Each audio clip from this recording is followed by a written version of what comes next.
mpe tabasamu. Simnunie. Matatizo ulionayo sio yeye amekusababishia. Sasa unanuna nini?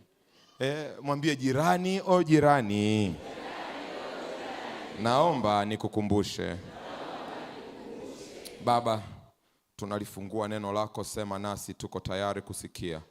Tuite kutoka katika dhambi na hila na mitego ya mwovu shetani, tuingize katika haki yako. Jioni ya leo wito utakapoitwa mahali hapa, mtu fulani apate ujasiri wa kukupa wewe Yesu maisha yake, kwa jina la Yesu. Amen.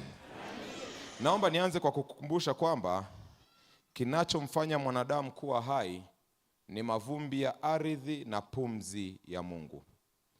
Tulisoma Mwanzo sura ya 2 tukiongelea uumbaji.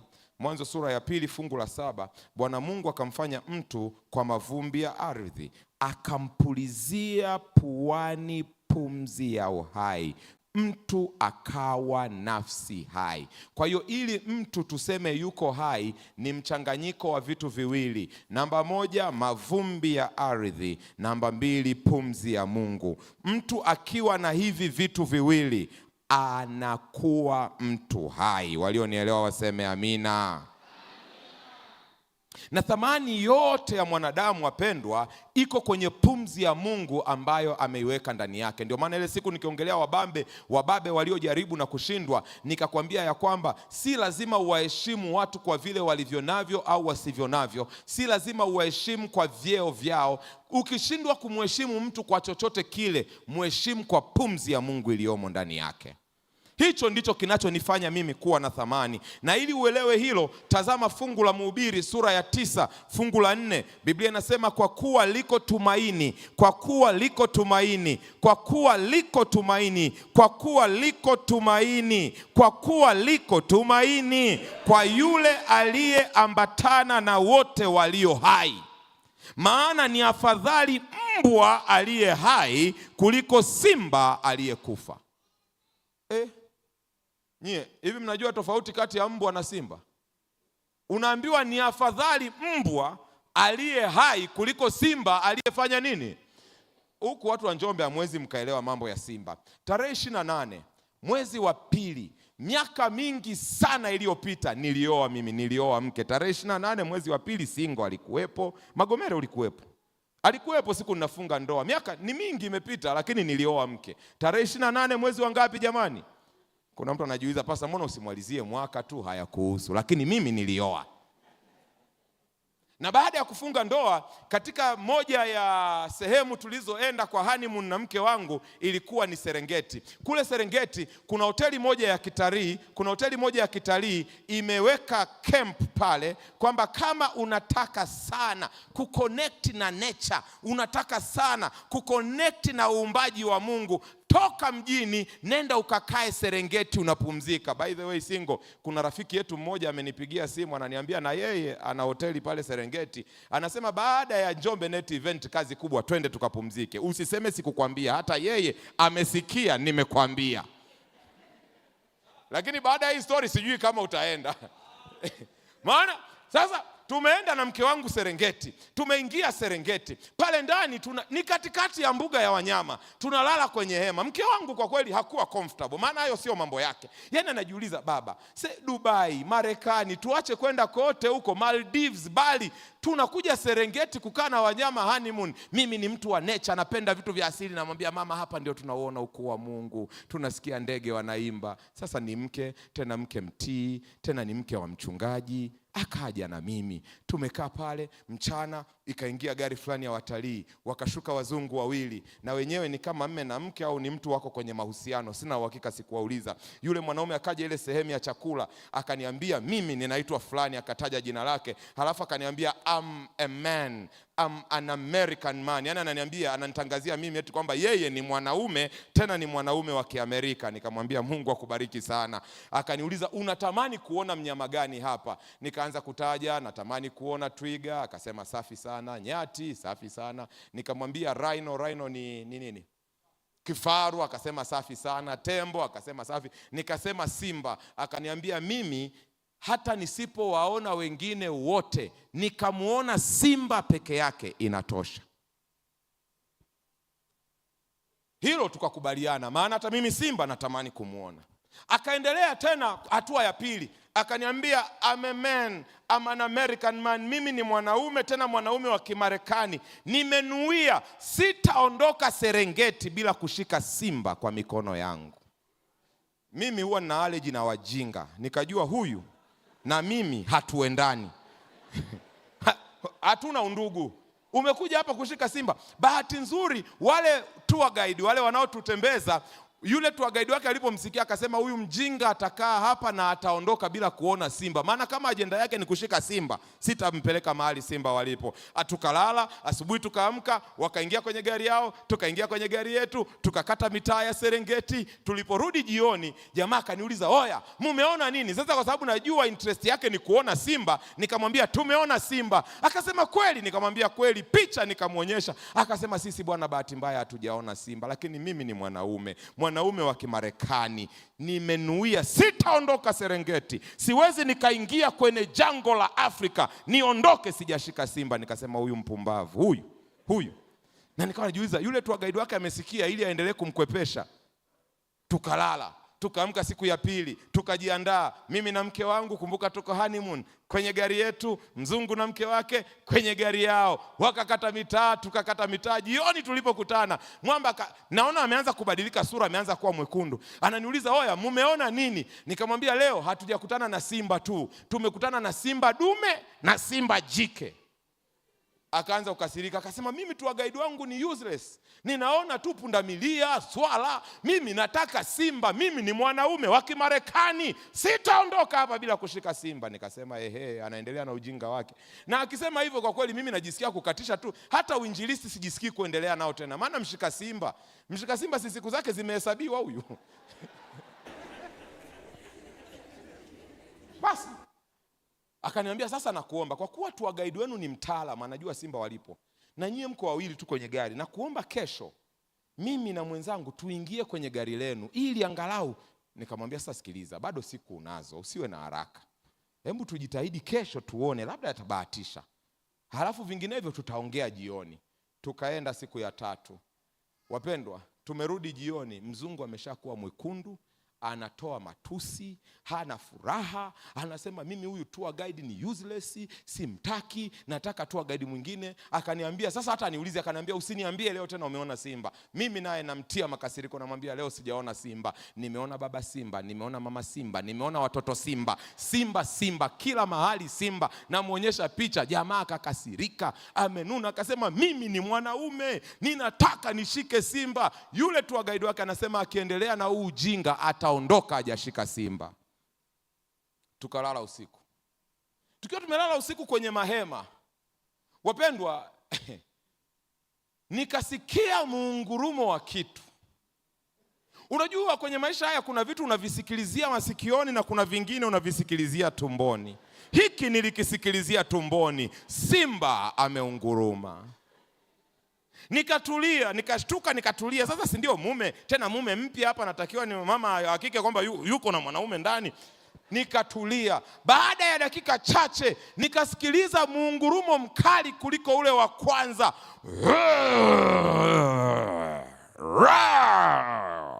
Simba. Mke wangu akashtuka, akaniuliza hicho ni nini? Sasa Bihene alishatuambia hata kama mko wawili hapo ndani na kitu kiko nje, umeulizwa swali. Nikamwambia bila shaka huyo ni simba. Akasema, Mungu wangu, Baraka, tunatafuta nini huku? Lakini tunatafuta nini huku jamani? Yaani kweli kabisa kukaa na wanyama. Nikamwambia mama, huu sio wakati. Tukatulia kidogo. Baada ya muda kidogo tena jamaa likaunguruma kwa sauti kali zaidi. Simba ameunguruma mara ya tatu. Mimi ni mchungaji, nikaona mwisho umekaribia, nikamwambia Bwana, mikononi mwako naiweka roho yangu, mavumbi kwa mavumbi. Maana sinajua hapa sitazikwa. Rafiki yangu singo hata kuwepo anizike. Nikaamua tu kujizika mwenyewe, mavumbi kwa mavumbi, majivu kwa kuwa imekupendeza mtumishi wako nilale, ruhusu nilale mikononi mwako. Alafu ninapoomba nasikia vitu vinapumua hapo nje ya hema. Nikajua tayari tumefikiwa. Nikiwa katika ombi, nikamsikia Marekani mshika simba analia, Mungu wangu tunakufa. Mungu wangu tunakufa. Oh, mke wangu tunakufa. Hapo mke wake ndo anamwambia kaa kimya, shut up. Kidogo jamaa anaanza kulia. Alianza kulia kama mwanaume, alianza kulia na bezi. Muda unavyoenda nikawa najiuliza ni yeye analia au ni mke wake, maana huoni tofauti. Mwamba anapaza sauti, amepiga kelele. Na mimi nilivyoona analia nikajua hapa Simba wameamua kuanzia hema lile. Ombi likabadilika. Nikamwambia Mungu, hao Simba washibe huko.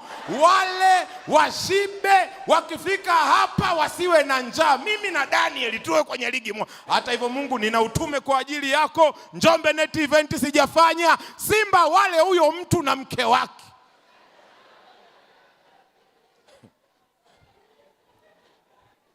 Eti ni afadhali mbwa aliye hai kuliko simba aliyefanya nini? Fungu linachotaka kukwambia ya kwamba thamani ya kitu ni kwenye uhai wake. Thamani ya mtu ni kwenye uhai wake. Unajua, ukiwa hai una nafasi ya kubadilisha vitu. Ukiwa hai una nafasi ya kujiendeleza. Ukiwa hai una nafasi ya kurekebisha makosa. Ni afadhali mbwa koko aliye hai kuliko simba aliyekufa. Sasa mtu akifa ni nini? Mhubiri 12 fungu la 7.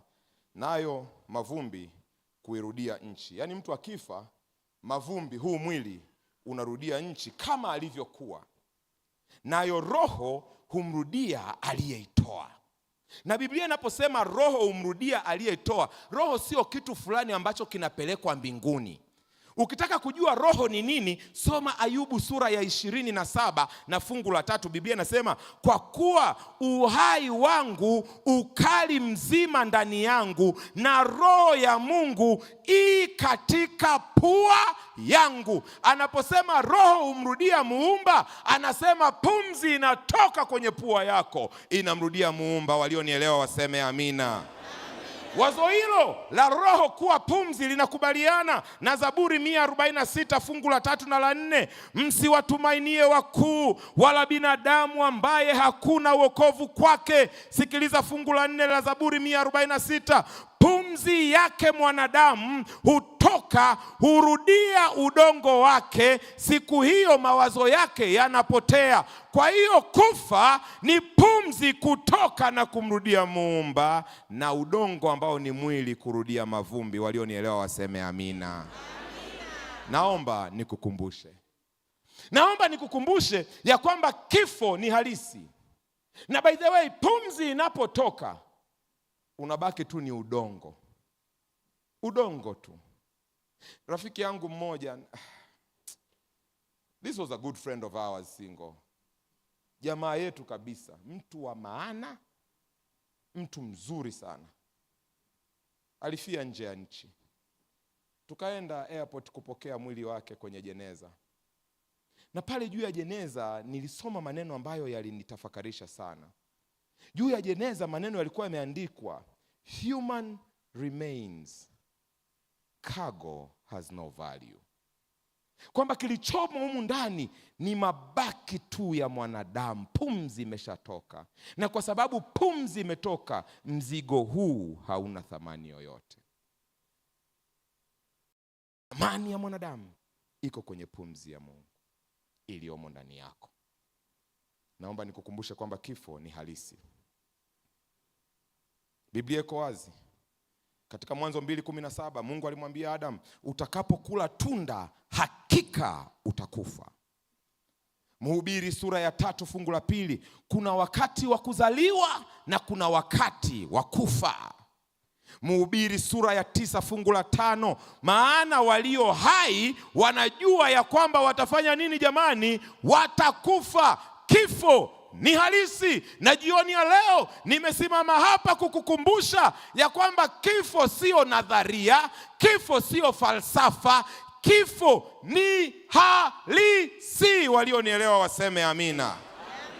Ayubu sura ya 14 Fungu la kwanza na la pili, mwanadamu aliyezaliwa na mwanamke siku zake za kuishi si nyingi, naye hujaa taabu. Ndiye huchanua kama vile ua, kisha ukatwa, hukimbia kama kivuli, wala hakai kamwe. Neno liko wazi ya kwamba mwanadamu aliyezaliwa na mwanamke siku zake za kuishi si nyingi. Siku zako, siku zangu za kuishi ni chache sana, na hizo siku chache zimejaa taabu. Maisha ya mwanadamu ni kama msimu. Asubuhi huwa linavyochanua ndivyo maisha ya mwanadamu yanachanua. Anapoongelea kuchanua, ukiwa kijana una nguvu, una afya kama dokta, unarukaruka, mazoezi, kujinyosha, wewe ni mwamba, unajiona uko hodari, umechanua kama ua. Lakini kidogo tu unanyauka kama ua linavyonyauka mchana likipigwa na jua.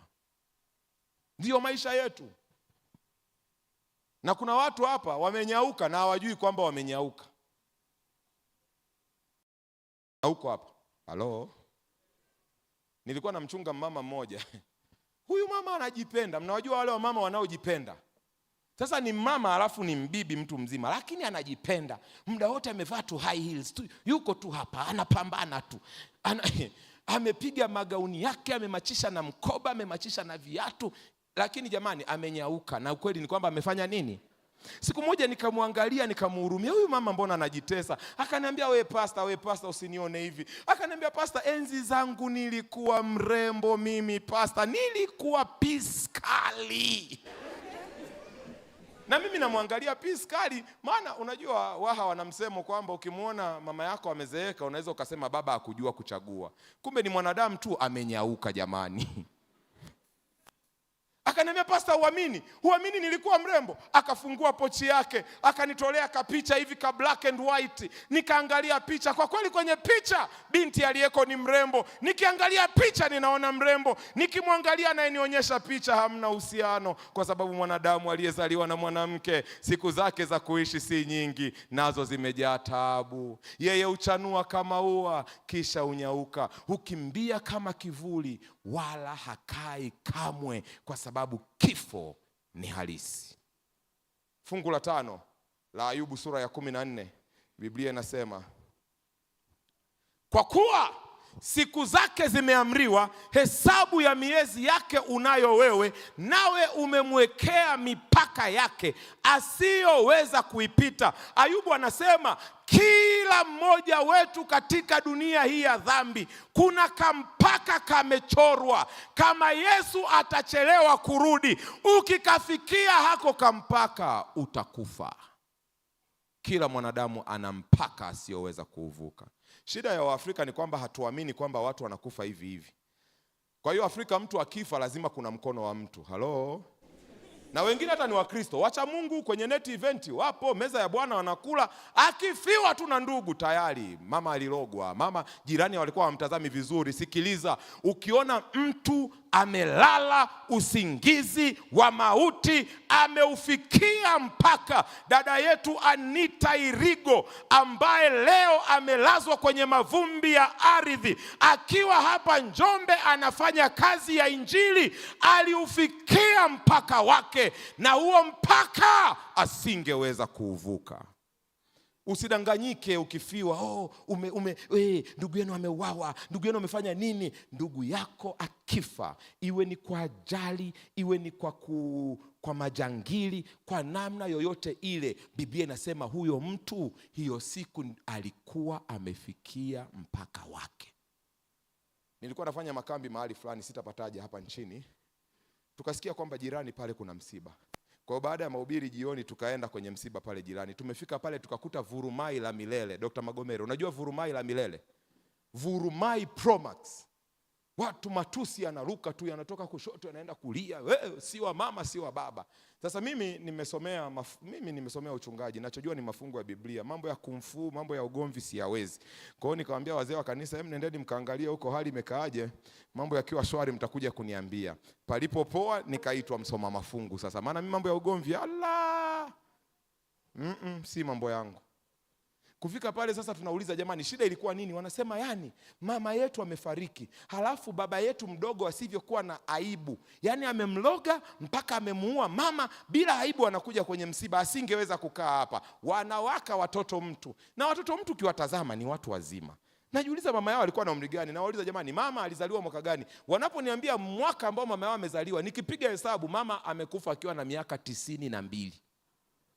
Lakini pamoja na miaka 92 bado wanaamini kwamba kuna mkono wa mtu. Sikilizeni, acheni imani za kishirikina. Kila mmoja wetu ana mpaka, na ukiufikia mpaka huo kwa namna yoyote ile, iwe ni usingizini, iwe ni kwa ugonjwa, iwe ni kwa ajali. Hata hivyo tulishasema sisi tunaomwamini Mungu, uchawi uko nje, lakini hakuna uchawi katika Israeli, wala hakuna uganga katika nyumba ya Yakobo. Wewe Mkristo unapofiwa na unaanza kusingizia wachawi, unachosema ni kwamba hao wachawi wana nguvu kuliko uweza wa Mungu. Kila mmoja wetu ana mpaka asiyoweza kuuvuka. Kifo ni halisi. Zaburi, Musa anaandika kwenye Zaburi sura ya 90, siku za miaka yetu ni miaka 70, na ikiwa tuna nguvu ni miaka 80. Na hapa anapoandika sio kwamba kila mmoja wetu ataishi miaka 70. Musa alikuwa ameshaanza kufikia utu uzima, ameshaanza kuona mwili unavyolemewa. Kwa hiyo yeye anatumia experience yake. Kifo akichukui tu wazee. Anasema miaka 70, ikiwa na nguvu miaka 80, na kiburi chake ni taabu na ubatili, maana chapita upesi tukatokomea mara. Sikia fungu la 12.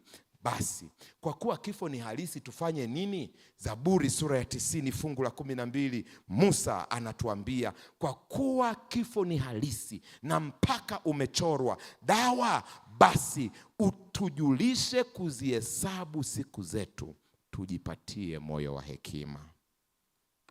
Kwa kuwa kifo ni halisi, na kifo hakikimbiwi, kifo hakina ujanja, kifo hakina elimu.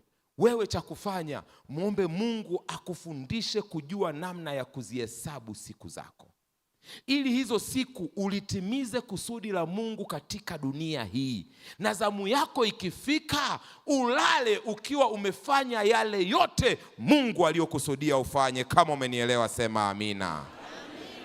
Namba 1, kifo ni halisi. Namba 2, kifo hakijali wala hakiogopi mtu. Mimi nakuja tu kukukumbusha, death is a non-respecter of persons. Kifo hakijali wala hakiogopi mtu. Biblia inasema katika Mhubiri sura ya 9 fungu la 1 mpaka la 3, na kwa ajili ya hayo yote nikatia moyo wangu katika kuyatafuta haya, ya kuwa wenye haki na wenye hekima pamoja na matendo yao yote wamo mikononi mwa Mungu, kwamba ni upendo au kwamba ni chuki, kwamba ni upendo au ni chuki mwanadamu hajui. Mambo yote yawapita sawa sawa, mambo yote yawatokea wote sawa sawa. Kuna tukio moja kwake mwenye haki na kwake asiye haki, kwa mtu mwema na kwa mtu mwovu, kwa mtu aliye safi na mtu asiye safi, kwake yeye atoaye kafara na kwake yeye asiyetoa kafara. Kama alivyo huyo mwema, ndivyo alivyo mwenye dhambi, yeye apaye na yeye aogopaye kiapo. Wana tukio moja. Mhubiri 9 fungu la 3, Biblia inasema baa hilo ni katika mambo yote yanayofanyika chini ya jua, ya kuwa wote, wanadamu wote wanalo tukio moja. Naam, zaidi ya hayo, mioyo ya wanadamu imejaa maovu na wazimu umo mioyoni mwao wakati walipo hai, na baadaye huenda kwa wafu. Kifo hakiogopi mtu. Matajiri wanakufa na maskini nao wanafanya nini jamani? Wanaume tunakufa na wanawake mnafanya nini? Hata msiposema huo ndio ukweli. Kifo hakiji kikasema kwa kuwa huyu ni mwanamke basi ngoja nipite. Hakuna, unaenda chap kwa haraka. Vijana wanakufa, watoto wanakufa, wazee wanakufa, wenye degree wanakufa, na ambao hatukuingia darasani hata siku moja nao wanakufa. Kifo hakiogopi mtu. Na hapa ninachokisema ni kwamba ishi maisha ya unyenyekevu katika jina la Yesu. Maana kuna jambo moja linalotuhusu wote.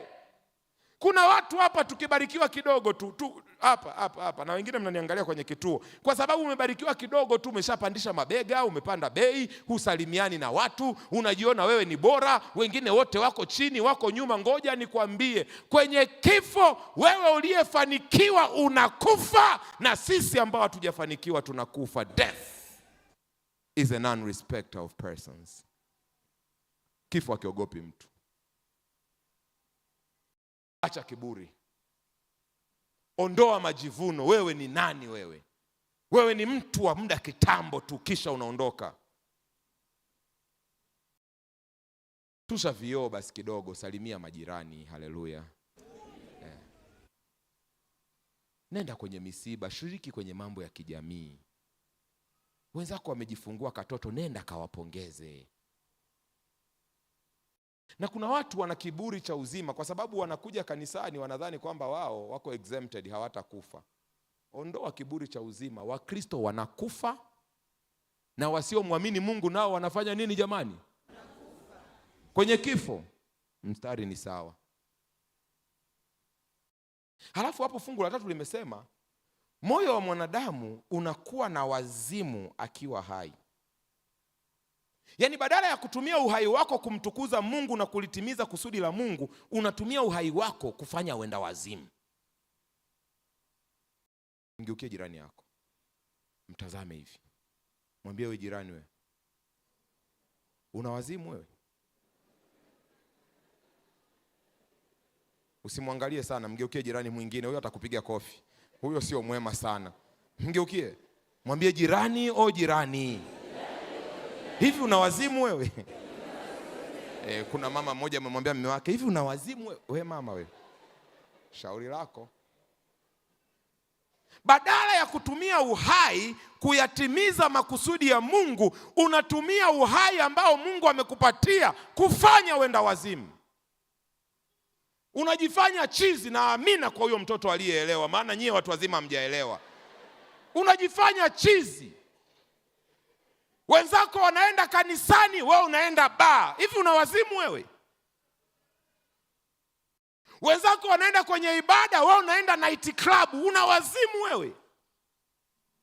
Wenzako wanakunywa maji kwa afya, wewe unakunywa pombe. Ninakuuliza, hivi una wazimu wewe? Wewe mwenyewe, wewe hapo, wewe ndio ulipata mke, ulikompata unajua wewe. Uliompanga nayo sisi hatujui. Wewe ndio ulimpanga dada wa watu, akapangika, akakubali umuoe. Wewe mwenyewe hapo, wewe unayenitazama. Wewe huyo ndio ukaenda kwenu, ukamtambulisha dada wa watu, wakamkubali. Ukaenda kwao, ukatambulishwa, ukamleta kanisani mbele za Mungu na mbele za watu, tukawaimbia, tukawaombea. Wewe hapo. Halafu sasa hivi uko kwenye magesti tu, unaruka na vidada vya chuo, unaruka na wake za watu. Hivi wewe una wazimu wewe? Biblia inasema, yaani mwanadamu badala ya kutumia uhai wake kumtukuza Mungu, wazimu ndio umejaa kwenye moyo wa mwanadamu. Una mke na unarukaruka tu, gesti hii, gesti ile, loji ile. Wazimu umejaa moyo wa mwanadamu. Wewe hapo. Wewe una wazazi wamekuzaa, wamekulea, wamekusomesha. Wewe naongea na wewe hapo. Wamepambana, wamekopa, wameuza vitu. Sasa umemaliza chuo, umepata kazi, mambo yanakuendea vizuri, unajifanya uko bize. Huna muda wa kwenda kuwasalimia. Hujui wamekulaje, wamelalaje, wamevaaje. Uko tu hapa Njombe unang'aa tu na mafuta ya parachichi, unang'aa tu. Wazazi wako una wazimu wewe? Wazimu uko moyoni mwa mwanadamu akiwa hai. Badala ya kutumia uhai wake kufanyika baraka, anatumia uhai wake kuleta maumivu kwa dunia hii. Mwisho wa wewe endelea tu kufanya wenda wazimu. Biblia inasema mwisho wa huo wazimu, Mhubiri 9 fungu la 3, unaenda kufa.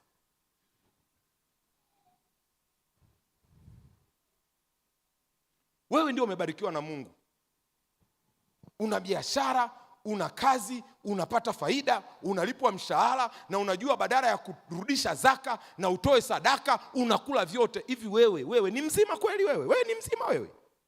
Hebu mgeukie jirani yako, Mwambie jirani, o jirani, hivi una wazimu wewe? Tunakemea wazimu wote katika jina la Yesu. Ishi maisha yanayompendeza Mungu. Tumia uhai wako kufanyika baraka kwa dunia hii. Acha mambo ya wenda wazimu katika jina la Yesu. Vijana msidhani nimewasahau, ni vile tu muda unanipiga mkono. Nimeshaona hili somo itabidi liwe na sehemu ya pili. Hatutoboi leo Magomere. Ya kuwakumbusha ni mengi. Ndio tuko la pili, hatutoboi. Kesho itabidi tuendelee kukumbushana hapa. Vijana mko hapa. Mko hapa vijana. Mungu amewapatia nguvu, afya na akili. Badala mzitumie hizo nguvu kumtumikia na kumpendeza yeye, mnatumia hizo nguvu kumtukuza shetani. Usiku mzima huko tu unaangalia pornography, upo tu unaangalia tu movie za Wakorea, sha na za Biblia husomi, maombi ufanyi, huko tu unaangalia series Netflix, hii inatoka inaenda, hii episode hii, usiku mzima. Na ukichukua breki unakachatisha kale kabebi kako, umelala bado. Kwani unafanya nini? Nakufikiria wewe. Na wewe na mimi nakufikiria wewe. Lala basi, basi. Haya, basi kata simu, kata wewe. Basi kata bwana, kata wewe. Mimi nasubiria wewe ukate. Sasa unasikiliza nini? Nasikiliza unavyopumua. Unapumua vizuri wewe. Hivi una wazimu wewe? Wewe una wazimu. Na usiku mzima huko hapo tu unasikiliza, napumua, unapumua, napumua, unapumua. Kata. Biblia husomi. Maombi hufanyi, kanisani huendi, umealikwa net event unajifanya huko bize. Hivi wewe kijana wewe una wazimu wewe? Mhubiri 9:3 nasema mwanadamu aliyepewa uhai anatakiwa kuutumia uhai wake kumtukuza Mungu. Acha wenda wazimu katika jina la Yesu. Kuna wamama hapa wanajifanya wenda wazimu na nawaona kamama kakali. Rafiki yangu mmoja aliniambia single, Pastor, inawezekanaje? Mimi kule ofisini ninafanya kazi na wazungu, Wahindi, Waarabu, Wachina. Tunafanya nao mikataba, biashara, tunaelewana. Inakuwaje mke wangu hanielewi? Yaani dunia nzima Pastor inanielewa. Lakini mama, moja haikai, mbili haikai. Kwa hiyo mwamba kila siku anatafuta tu safari za nchi za mbali. Siku nyingine anamwambia jamani, nimepata kikao cha dharura, mniletee tu nguo zangu airport. Tenga yote hiyo asionane na mama. Kama mama hapa kakali, kakorofi. Kapo hapa kananitazama. Na sitaki kusema kwamba ni kafupi, lakini ni kakali. Kakituna humo ndani utafikiri nyau ameona mjusi. Kametuna tu. Kanaongea tu sauti zenyewe kama muuza mkaa. Hivi we mama unawazimu we? Kuna wanawake wengine wanaombea ndoa. Badala ndoa yako imtukuze Mungu, muishi kwa furaha, muishi kwa amani. Mungu amewapatia uhai. Badala muutumie huo uhai kuonyesha utukufu wa Mungu, unakuwa mwenda wazimu. We mgeukie huyo mama aliyekaa jirani yako. Mgeukie, mtazame usoni. Mwambie, we dada wewe. We dada, acha wenda wazimu katika jina la Yesu. Mhubiri anasema kifo hakiogopi mtu. Kifo kinapita na wowote. Yaani unajua hili fungu lingesema basi wanakufa washiriki na wengine wachungaji tuko safi. Aisee, ningehubiri kwa nguvu nyie. Lingekuwa linasema mnakufa nyie, mimi niko hai, ningewahubiria na mpaka mkajua mmehubiriwa. Lakini kwenye kifo washiriki wanakufa na wachungaji nao tunafanya nini jamani? Dawa ni kuyaweka maisha yako mikononi mwa Mungu. Huwezi ukatumia fedha yako, huwezi ukatumainia cheo chako, huwezi hata ukatumainia wito wako wa kichungaji. Kwenye swala la kifo wote tuko sawa. Naomba nikukumbushe ya kwamba kifo hakiogopi mtu. Jioni ya leo kuna mtu yuko hapa anasema nimekuwa mwenda wazimu kwa muda mrefu. Badala ya kutumia uhai wangu kumrudishia Mungu utukufu, nimekuwa nikitumia uhai wangu kucheza na dhambi. Badala ya kutumia uhai wangu kumtukuza Mungu kwenye ibada, kwenye maombi, kumtafuta Mungu, nimeutumia uhai wangu kwenda kinyume na mapenzi ya Mungu. Lakini leo nimekumbuka, na kwa jina la Yesu kuanzia sasa ninataka nitembee na Yesu wangu. Kama hilo ni ombi lako, kwa nini usisimame? Kwa nini usisimame? Kwa nini usisimame? Simama. Simama. Na huu wito wapendwa ni wito wetu wote. Maana nimeshawaambia kwenye kifo hamna mpagani, hakuna Mkristo, wote tunakufa. Wangekuwa wale ambao wako ndani ya Yesu hawafi, tungekuwa tunaishi na wakina nabii Yeremia hapa na wakina nabii Isaya. Lakini kwa sababu kwenye kifo wote tuko sawa, uko hapa unasema kuna namna ambayo uhai wangu haujatumika kwa utukufu wa Mungu. Kuna namna ambavyo sijafanya haki kutumia kile Mungu alichokiweka ndani yangu. Lakini kuanzia leo ninataka nianze upya. Umesimama, Mungu akubariki. Jioni ya leo ninauliza mtu mwingine. Uko hapa unasema mimi sijampa Yesu maisha yangu kwa njia ya ubatizo. Sijabatizwa ubatizo wa Biblia. Sijabatizwa ubatizo wa maji mengi. Sijaitunza sabato kama nilivyofundishwa jana.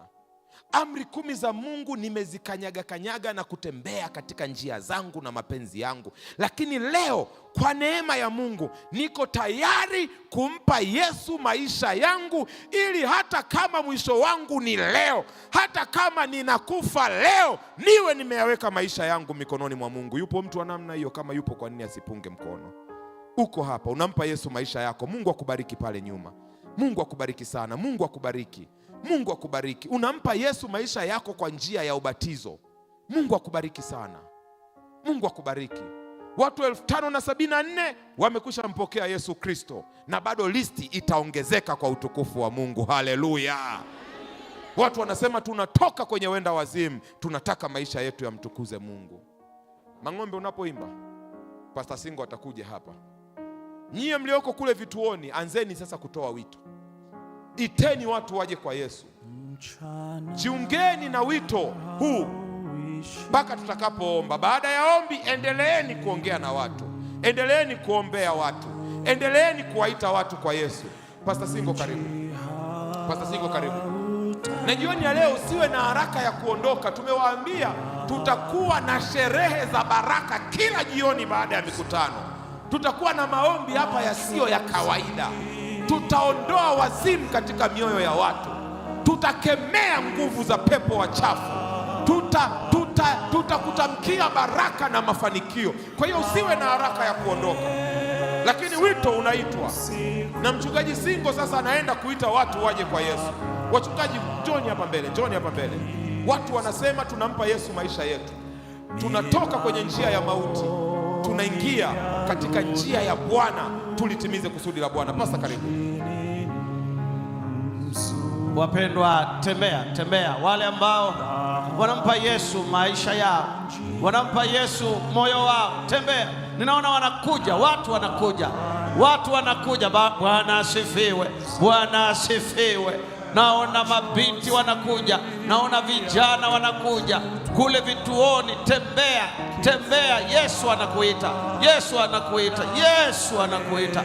Watu wanafanya maamuzi hapa Njombe, watu wanafanya maamuzi. Je, yuko mwingine? Yuko dada anakuja, tunasemaje kwa ajili yake? Jamani kanisa, tunasemaje kwa ajili yake? Oh, haleluya. Ninaona yuko rafiki anatembea, yuko rafiki anakuja. Bwana anaita watu. Watu wanafanya maamuzi. Habari njema iliyoje. Rafiki, kama uko hapa karibu katika mitaa ya Njombe, chukua bodaboda, tunakusubiri. Kama unaisikia sauti, wale walioko pale saluni, wale walioko pale, wale mafundi wa kushona, wale wanaosikia wito huu, pokea, kuja, njoo. Yesu anakuita.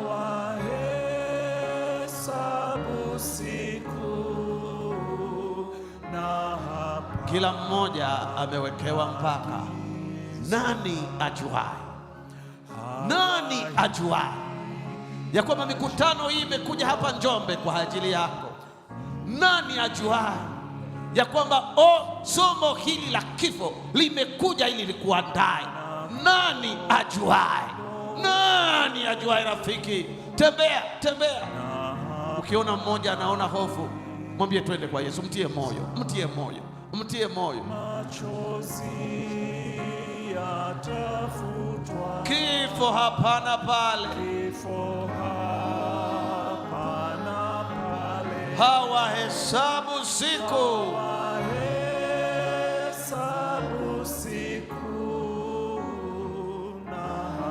Kuna mmoja anasema, mchungaji, sina uhakika kwamba niende ama nisubiri.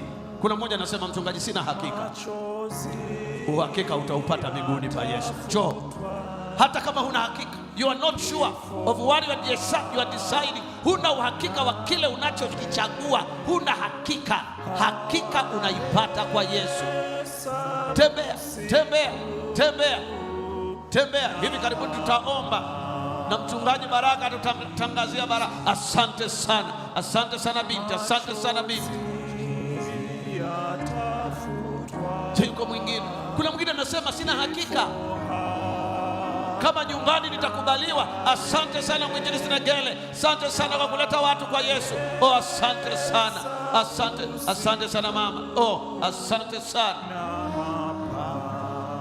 Yuko mwingine anasema, mchungaji, ninataka kufanya maamuzi. Machozi yatafutwa, kifo hapa na pale,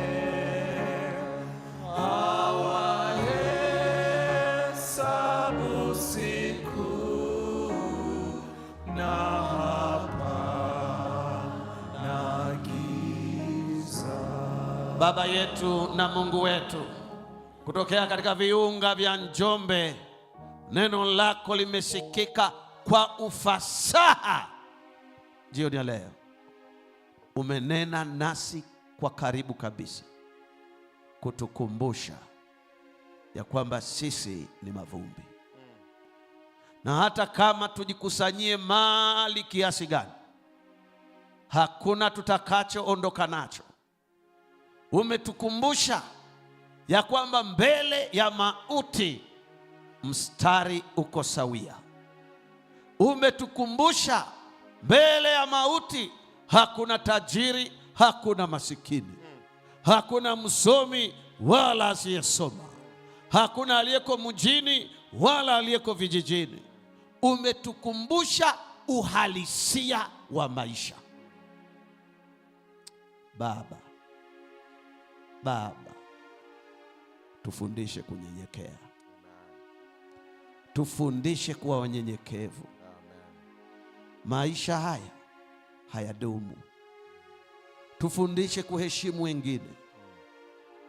Tufundishe kuwatendea wengine kwa wema. Tufundishe kuwa tunaotosheka. Baba, na itoshe. Jioni ya leo tufundishe kukutegemea, kwa sababu baada ya maisha haya umetuandalia umilele. Tufundishe kujitoa kwako katika jina la Yesu Kristo. Amen.